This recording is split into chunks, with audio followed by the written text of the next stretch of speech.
Tay, magandang tanghali po. Magandang tanghali din. Kayo po ba may-ari nitong palayan? Oo, ako may-ari nito. Ayan, binebenta nyo daw po ito eh. Ay, oo.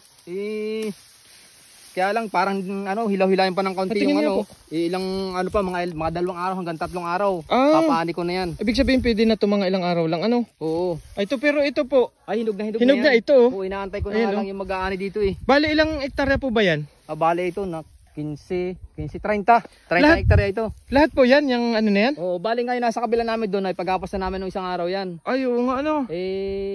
Yun na nga, pag hanggang doon hindi pa nagagapas kasi hinog na rin ngayon. Ano po bang panggapas dito? Yung traktora yung iba, harvester. Yung iba mano-mano lang, gawa ng matagal. Yung dati nga doon mano-mano kasi yung malalim ang doon, ang tubigan namin. Magkano po ba yan binibenta nyo?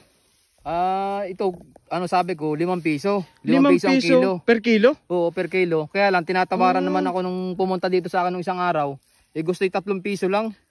Ay, malulugi naman ako masyado. Pero pag 5 piso, ibibigay nyo na ito. Pag 5 piso, ibibigay ko na yan. So yan guys, nagbebenta nga pala dito si tatay ng palay. O ayan o. Kung gusto nyo anihin na, pwede po ba mag-discount? Halimbawa, 4 pesos, kami na magpapaani. Yung wala na akong gagasto, or yung bibili na lang. Kasi mabayad pa ako sa traktura niyan eh. Okay. Pag Guys, mga harvester sa mga gustong bumili ng palay dito, kayo na magpa-harvest nito, bibigay na lang niya ng 4 pesos per kilo. Yan o. 4 na lang. Bali ano po, nasa 30 hektarya ito? 30 hektarya. Halimbawa po, mga estimated nyo, mga ilan sako ito para kung sakali man yung mga taga-ibang lugar na malalayo, makabili ng halimbawa, maramihan. Kasi doon sa 1 hektarya, naani ako ng 75 hanggang 80 sako. Ay ito, parang hindi ko halos ma-estimate kasi sobrang lawak nito eh. Opo. Yung iba naman, maganda yung pagkakabunga nito. Ito kasi, ang kaganda ng bunga ko, talagang hitik na hitik po ang ano nito. Ay talagang hindi sila malulugi dito. Ayan guys, ang ganda ng bunga ng palay ni tatay oh. Kita nyo naman oh.